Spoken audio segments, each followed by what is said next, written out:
Hi, this is Randy Finney with Right Side of the Chart, and this is a late session update for Thursday, August 31st, 2023. It's 3:31 p.m. as I'm starting the video, and what we're going to do in this one is focus on the financial sectors, the big banks in particular. I'm going to start out here with a very quick update on QQQ, and this will segue into what I'm about to talk about with the banks.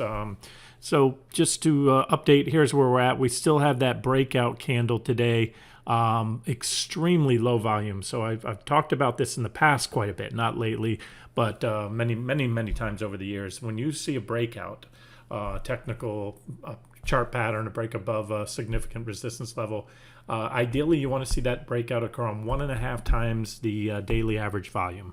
Most brokerage or charting platforms will give you either the 60, 90-day, 100-day, or you plug in whichever one you want. So I usually anywhere there, 90 days ideal. And this one, you can just look at the volume bar. I can tell you what the volume is here. One second. Here, if you watch on the upper left-hand screen, the pop-ups here, today's volume is 24 million shares. The average volume is 90. The 90-day average volume is 52 million shares. So this is, and you can see it in the volume bar, an extremely low volume breakout. That's a sign of non-confirmation. I mean, again, you want to see it at least, ideally, I should say, 1.5 times the average volume. So in that case, you're looking at, 70, a little north of 75 million shares is what you'd want to see in QQQ. So we don't have that. It is a breakout. I always say first and foremost comes price action, then volume and everything else after. Gave you my thoughts earlier today, and that hasn't changed. What only thing that's changed since the other video, we were up here earlier today when I did that video, and I pointed out these the most recent divergent high, negative divergence on the 5-minute time frame, and it played out for 0.8% pullback down right to, you can see this yellow line, that's yesterday's close. So it took the Qs flat, and that's usually the minimum you're going to get off those. However, what it also did, it helped to validate. If you remember in that video, I drew this trend line. Now we have an additional reaction, actually a couple. We took it back there on that pullback right after the video, tapped it again. This thing is getting ripe to break down, in my opinion here. I always say this, support is support until it's broken. And that's what it is on the 5-minute chart. So that would give you a jump on any short trades, but ideally, again, you want to see this breakout fall back below the uptrend line on QQQ. So now here's the segue into the financials. A few weeks back, actually a couple months back, when I've been following the media and the headlines more so than usual lately, just to get a pulse of what the general consensus out there on Wall Street, both with the pros and the investing public is. And it was a clear one-sided call for, again, this is just going back a few months, that the interest rates, the peak was in, and this was back here, somewhere in here, and the Fed was done, and a great time to buy bonds. Interest rates are only going to go down, especially the long-term rates, and the exact opposite happened. And I warned if that did, that's going to put pressure on the stock market. Hence, that was a correction. Make no mistake about it, even though we're up today, turn off all the lines. We're still down well off the highs. Again, I'm about to segue into the financials here with the Nasdaq. There's SPY, bearish engulfing candle, still well off the highs as well. And, they're only within what I call spitting distance of all-time highs, or multi-year, and all-time, right there. If we can take that previous high out, there's the previous all-time high right there, a little more overhead. So let me just measure it for you. We'd have to go up from where we're at now to take out the previous highs about 6%, and we're only about less than 2% off that previous reaction high there. So you guys know my marginal new high scenario. That's my most optimistic scenario, and it's still my alternative, and it's still a very bearish scenario because it entails both either or both QQQ and SPY putting in a marginal new but still divergent high. That divergence is all but guaranteed right now if it happens soon. That's, again, the conditional on there. If we chopped around for months and months, the indicators could change. But if we were to pop up soon, any new high is guaranteed to be a divergent high. And as I say, those divergent highs usually play out for significant trend reversals. and I have a minimum target of no less than an uptrend line, and longer term targets are much, much lower. Again, shared that many times. So, okay, where am I going with this? So we did see that when the majority thought that rates had nowhere to go but down, they actually went up, and that gave us the correction that off the recent highs that we've had. There's been an abatement of yields recently, and rightfully so. Mentioned, even though I covered them, sold them yesterday, but went long bonds, treasury bonds, 10 and 30 year, to catch that pullback in yields. Remember, when rates go down, bonds go up. But we are coming up, number one, to trendline support and price support right here. This is TNX, the 10-year yield. So that's number one right there. Probably going to bounce. And now, one of the reasons I call the site right side of the chart, I like to predict what's going to happen if this is the right-hand margin of a chart, which it is, where prices currently are.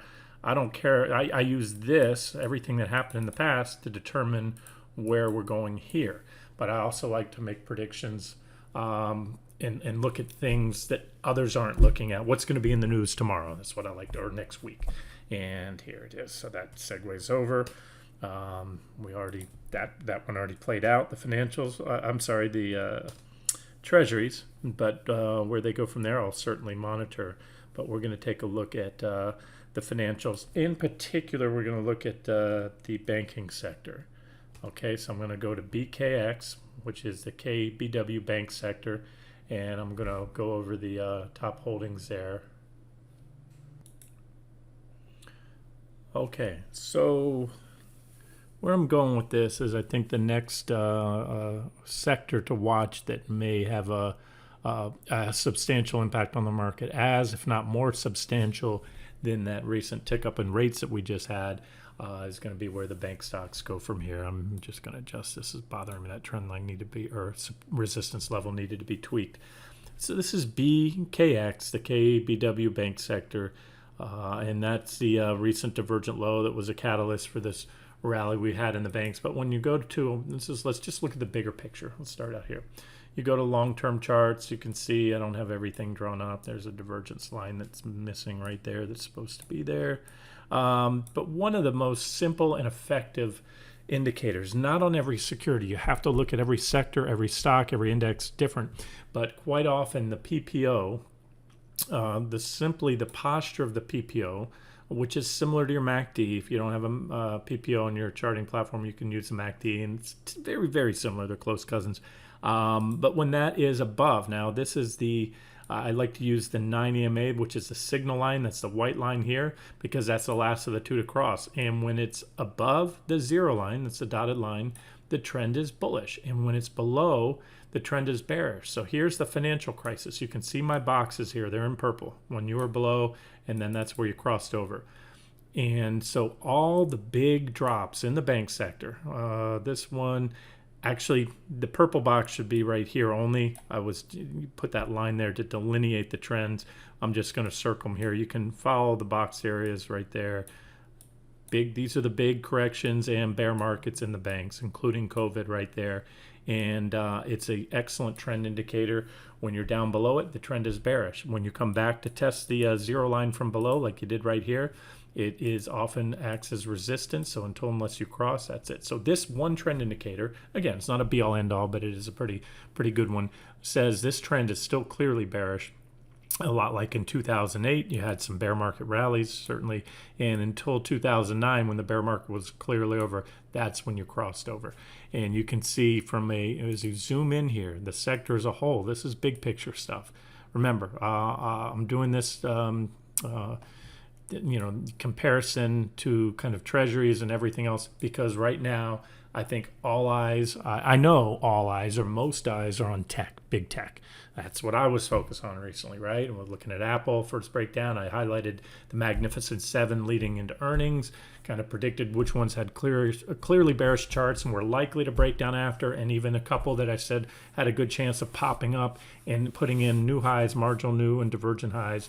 And so, those that broke down, we had the majority breakdown, including the big one, Apple. And of course, that took the indexes down with it. So I have no doubt, again, from what I follow, that most eyes, those are the most important stocks in the market. Tech is the most important sector. and everyone's watching that. But right now, I think this is something worth watching, along with euro and treasury bond yields and everything I've talked about. So you have here the banking sector is in, and this is important. This is a very, very important sector to the U.S. economy. It doesn't have the weighting it did back before the banking crisis back in 2008. The banks used to be a much heavier weighting in the S&P 500. And keep in mind, the Nasdaq 100 doesn't have financials in it. It lacks that one sector. So when you're trading QQQ, again, you're not seeing what's going on there, but it does absolutely matter. When the banks have problems, the stock market and the economy will have problems. Okay, I don't have to tell you. I think everyone can agree on that. So there's the big bearish rising wedge that ended the bull market, and we've been in a 110% obvious bear market since that whole thing started. This is, by any metric, there's not anyone that can sit here and argue that the banking sector, BXK in particular, the banking sector, is not in a downtrend. That is by definition a downtrend, higher highs and lower lows. The trend indicator says it's in a downtrend. The 200-day simple and exponential moving averages, these are the red and blue lines here. When you cross down below them, as you did right there when COVID hit, that was your sell signal. Get out. Tried to rally up, got rejected off them, finally took them out there, and you were in a bull market. And you were dancing on them here as support, and then you took them out right there. You took them out here, back tested, rejected. Back tested, hit the 200 simple, rejected. Back tested, hit them both, the 200 exponential and simple there. Had a false breakout, tried to recover for a week or two, rejected. Recently hit, rejected. Okay, you couldn't possibly have more evidence that they're in a bear market. Now, if we look back 6 months, a year from now, sure, if it goes on to take out the 200s right here, which are just above, then takes out this primary bear market downtrend line, you can start to say, well, we might be looking at a new bull market. That would certainly be bullish, and I would certainly be interested in being long if the PPO crosses over here. But none of that's happened. So keep that in mind, that tech and the Magnificent Seven continue to do their thing. It is, I'm not going to call it an anomaly, but it is unprecedented, the impact that they've had on the stock market. Never in history, going back to the history of the Nasdaq, it doesn't have as much history as the S&P 500, have we ever seen such outperformance there. So again, I'm trying to just bring focus to these guys, and I'll go over the individual charts here of the big financials, the big banks in a second. I'll use an analogy for those of you history buffs. Might be familiar with Operation Bodyguard. D-Day, particularly the invasion on Normandy by the Allies, would not have been successful or as successful had it not been for Operation Bodyguard. What that was, it was a diversion tactic on a big scale. The Allies had huge amounts of inflatable tanks and jeeps and trucks, big balloon to blow up, and they positioned them, and they had a lot of radio chatter, and they were making it appear, because the Germans at that point knew the Allies were going to launch an invasion, and so the Allies made it appear that it was going to be in one of two sites, either up Norway or northeast of Normandy. And they even had, in addition to all the sort of radio chatter, they even had some attacks that they made that weren't really strategic for the landing at Normandy. They were taking out railroad lines on. Anyways, so those are diversion tactics. And so because the Germans were, watching those areas and anticipating the attack there, the beaches in Normandy were not nearly as guarded and reinforced as they could have been. And so that's what I think is happening now. My analogy is really just that's what I think is going on in the banking sector, because a few weeks back I mentioned Bank of America, did mention Bank of America, but JP Morgan in particular. This is the king of all financials, biggest bank out there, and you can see here's that uptrend line that first we had this sell signal. We had a very steep blow off top type. When you see this almost parabolic or vertical advance like that, we saw that on Microsoft leading up to before Microsoft peaked, and I pointed that out then. You can see those. and there's some others there. Those usually mark the end of a run. They're called blow-off tops. And so going back to BKX, so I load my watch list. Didn't load properly. Let me go to another one, and then back to that. BKX. All right, I'll have to play around with this. Hold on one second. Okay, I had to queue it up. So the component list of BKX populated in a watch list that you can't see here in the video that I'm clicking from. And I have that watch list, as I usually do, sorted in order of market cap. So BKX, I just showed you on the long-term chart. Here is the king of the banks right here, JP Morgan. And so you had first, other than that blow off top, then you had a breakdown, and you had this initial leg down. And that was just a minor uptrend line right there. This is a much more significant. This is the primary uptrend line off the October lows. That's when the stock market bottomed. That's when JP Morgan bottomed mid-October, and it's a very, very well-defined trend line. So to me, a lot of technical significance, and that trend line, as I mentioned a couple weeks ago, was taken out on that candle, that big red breakdown candle, and then we back tested, and I covered it in a couple updates, and here I am doing it again. So we've had, after the breakdown candle, 1, 2, 3, 4, 5, 6 in a row, 6 trading sessions. Every single one of those back tested, and every single one of those failed to regain on a closing basis, regain that trend line. And now, as I often talk about, there's that rejection candle. I've mentioned that today in QQQ, right? When you're back testing from below, or it was SPY, the S&P 500 is back testing from beneath, that you can back test for a while. And so the hard thing is, if you short too early, you're just riding up, up, up. And then at some point you're underwater, and maybe it has a big breakout and recovers line. So that's your confirming candles, and that's what's there. And it also takes a form, and you're going to see this in some of the other banks, of a bear flag continuation pattern. That is your flagpole, an impulsive move down, leading up to a formation that takes the shape of a flag, followed by an impulsive breakdown. So, hey, maybe I'm, looking at something that's not there, but I think this is the next thing that's going to make the headlines. And especially if these charts continue to play out the way I think they will. You have a confluence. You can see all the key moving averages. I have they're all up here. 28 exponential daily. Not the 200s are right here. You have the 50s. The 50s are down below. They've been acting as support throughout this uptrend here. Support, support, support. The 200s are catching support there, but the 50s are now all taken out, and there's a confluence of them there.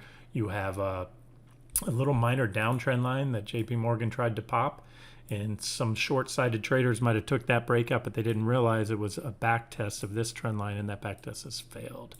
So this is the big level. I have a price alert set at 143.85. That's my lights out number, where I think if it's taken out with conviction, as long as that breakdown doesn't, the stock doesn't pop back above there, that's going to be a pretty important level. And as bigger or bigger if the 200 days are taken out. The 200s have acted as support throughout most of the all of 2023. They were only tested here. The 200 simple and the 200 exponential was tested up here.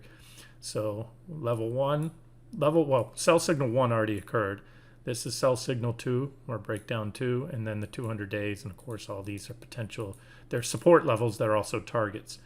All right, big picture.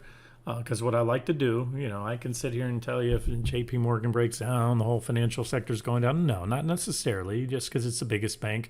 If all the rest are doing well, then I have seen that. I've seen periods, I remember a couple of years back, where Apple had a 40-something% drop, but yet the market went up. So it's, it is very, very, very unusual to see the top component of a sector like this, especially such a psychologically significant, not just weighted, has a big weighting in the indexes, but also the psychological importance of JP Morgan.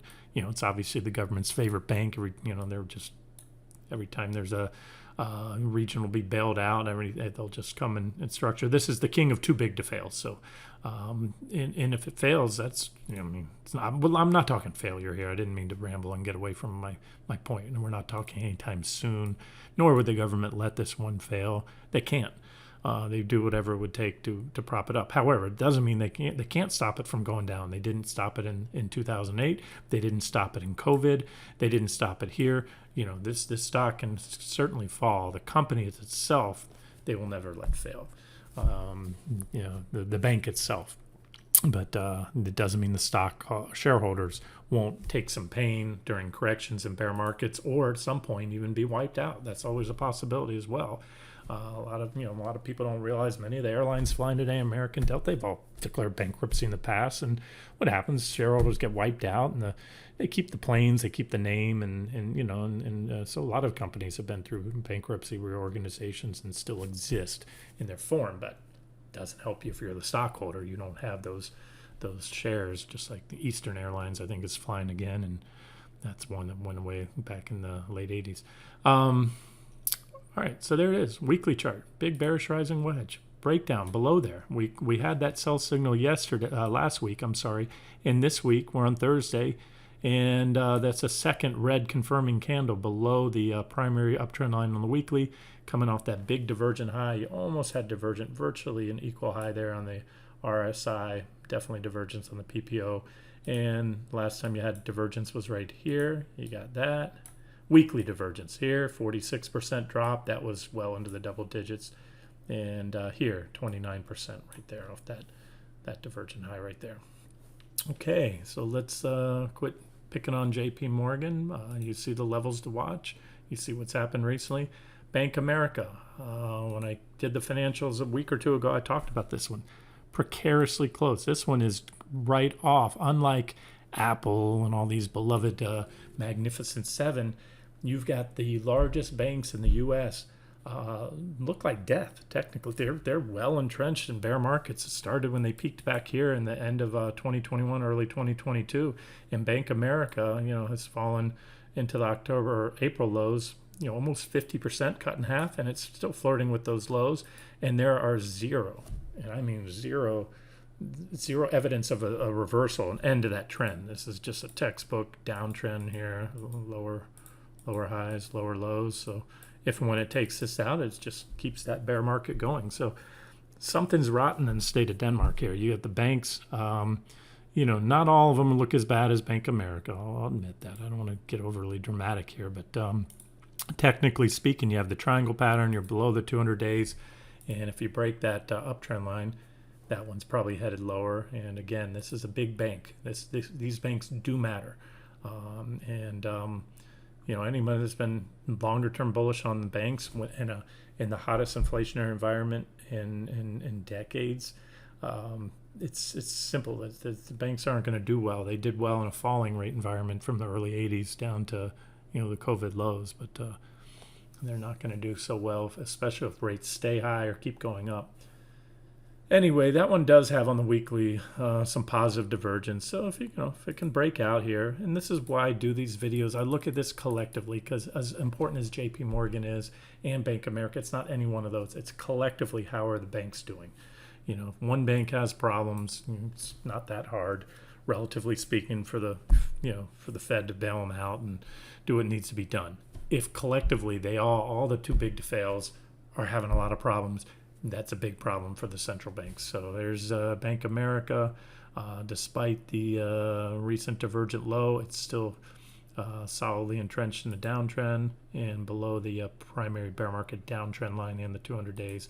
HSBC. So it's not just the U.S. banks. A lot of these banks, look at that big negative divergence. Okay, the last time we had negative divergence on the daily, this stock dropped, measured out for you, it fell 36%. The time before that, after divergent high, this thing fell 25%. Divergent low right there. So, and you can pick up these little divergent lows, usually marked bottoms, and the divergent highs marked tops. BF, bear flag, there it is, impulsive leg down. This one's even more textbook looking than Bank America. Sharp unidirectional leg down, i.e. the flagpole, followed by a period of upward consolidation on declining volume. This is a bear flag all day long, and there's your sell signal right there, the breakdown below the flag today. So what you want to watch for is, I'm doing this video, if I sound long-winded, I'm going over all these. watch for follow-up. On a bear flag pattern, what should happen is you should see more and almost an equally, doesn't have to mirror it exactly, but very similar impulsive move down out of the flag. You don't want to see a snap back above it or this flag to get much longer than the symmetry of the flag relative to the flagpole. It's just not there anymore. So this again is what we're likely to see. I think very likely to start to dominate the headlines going forward. And tech can do what they want. The AI bubble can be as rosy as it wants to be. If you've got problems with the banking sector, the stock market and the economy has problems. So watch these guys, because it's probably, if anything's going to put the kibosh on the rally in the stock market and the tech stocks, especially after the breakout in QQQ today, I think this is going to be it. Bank of America Weekly, clean bearish rising wedge. Look at that negative divergence on both indicators, just like you had the positive divergences here. And this thing's only getting going. Last week was the first, or no, 2 weeks ago. Last week before was a breakdown candle, and that's as solid as it gets. Wells Fargo, we're on a weekly, so I'll just stick there.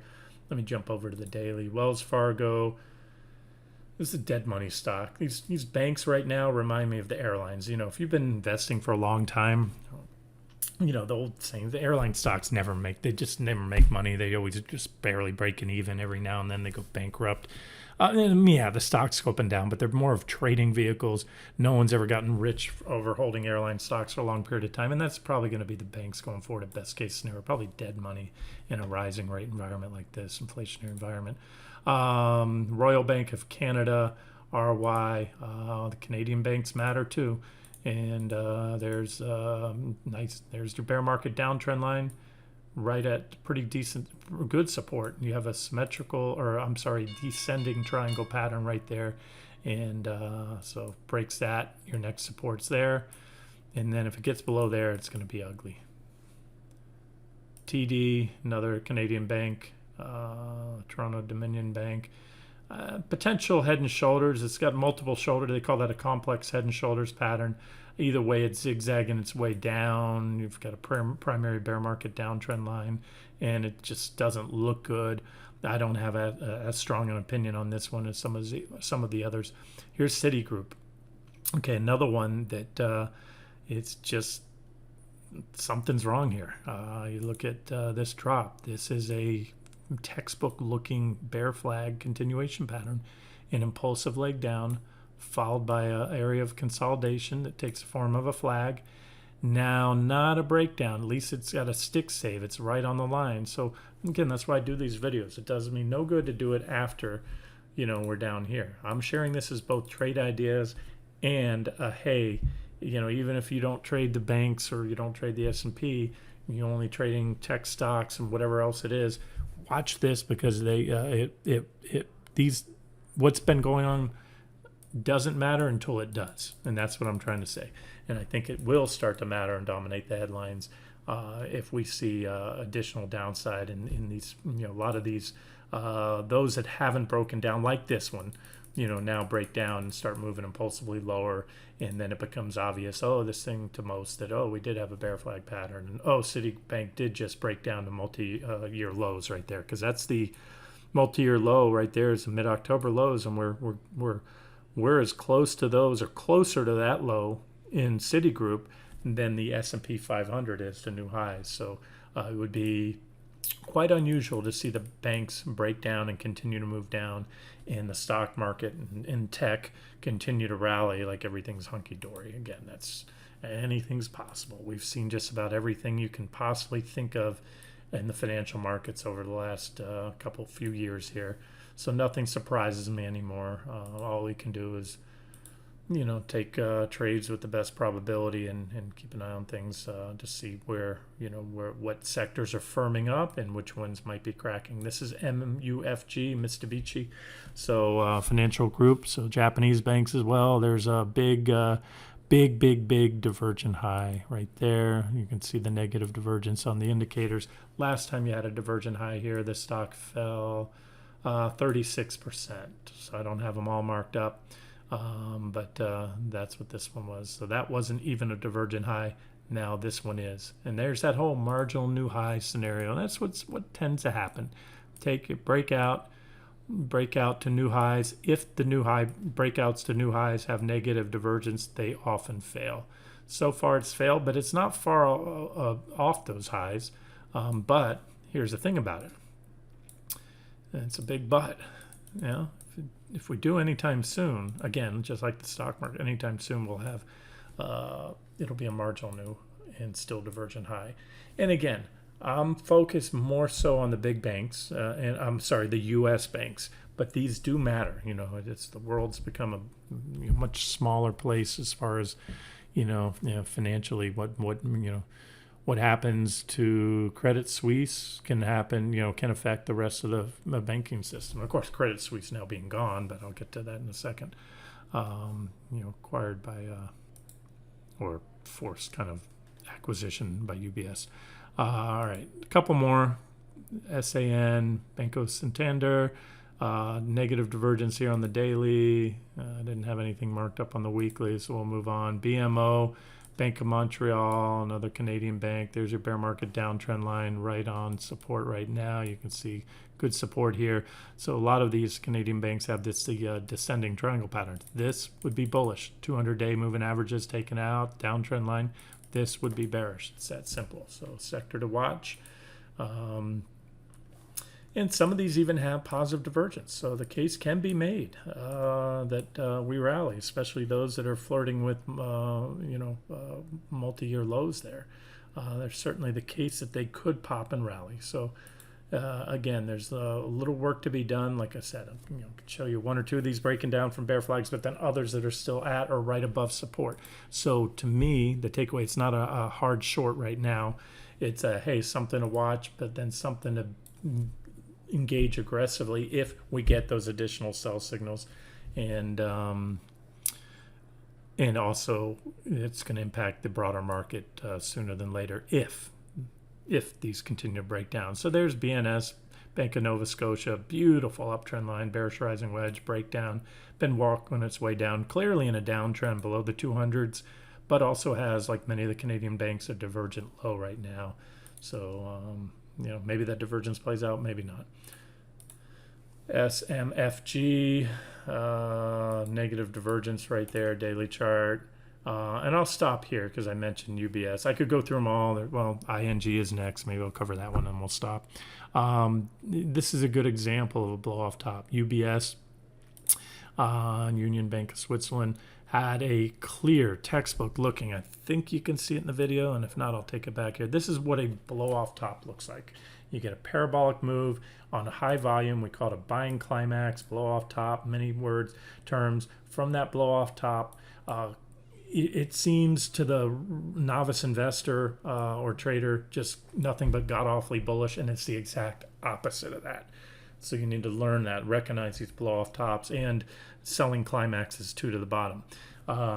Because what they'll do is they'll suck in, what it does, it sucks a lot of retail dumb money in. It's institutional. Institutions will recognize that and use it to distribute, to sell their shares. Short sellers are just getting squeezed out after a long uptrend. And so what happens at the end of it, you have very little short interest. So there's no short sellers to cover to book profits on the way down, which are usually short sellers. I always say are the only guaranteed buyers of a stock. They must buy to close their position. When they're blown out, that just creates a lot less, again, guaranteed buyers for a stock because they're not there to cover anymore. In fact, because they're all out, they're ready to pounce back in at the right time, and that's when they come in. So you got the longs that are selling. Anyways, they're just beautiful patterns when you recognize them, and this was what this looks like to me. It's textbook. You can't even, when you can't draw a straight trend line, when you have to use a parabola, curving, parabolic line, that's a parabolic blow off top. Now, do you short it when you see it? No, because these things can go.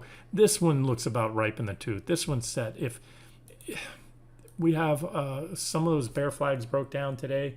So here's the thing. If we can gap down tomorrow in the financials, particularly UBS, You're going to have a lot of gaps in UBS because it is a foreign bank, obviously. So it's not it's trading over there in Switzerland and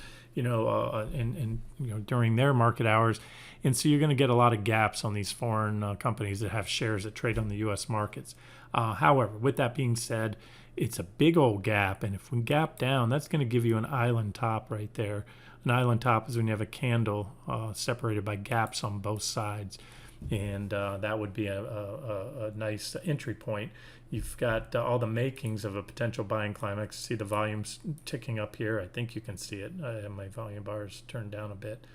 But, with island tops, I like them because if you, let's say you gap down, then you can go ahead and short it there and you put a stop above that candle, because if you go above it, then it's not a top. You backfilled the gap, and you can even set your gap below the top if you want. So again, it's not an all-in moment. It is maybe a scale-in, or I mentioned these a few weeks ago, and they've been falling. So some of you might already be short some of these financials. Again, I just wanted to point it out. And there's the UBS on a weekly chart. Big negative divergence right there on the weekly. And then finally, ING. Big old divergent high right there, negative divergence that is, just like you had a divergent low there, just like you had a divergent high there. Simple stuff, right? Wash, rinse, repeat. All right. And by the way, divergence is not a sell signal. Man, if I've said that once, I've said that a million times on this site. It is a condition that momentum is waning. These are momentum indicators. So when price is going up and the momentum indicators are making, and price is making higher highs, and momentum indicators are making equal or lower highs, that is negative divergence, which is bearish. It tends to indicate that the trend is running out of strength and that a new trend is about to evolve, a downtrend.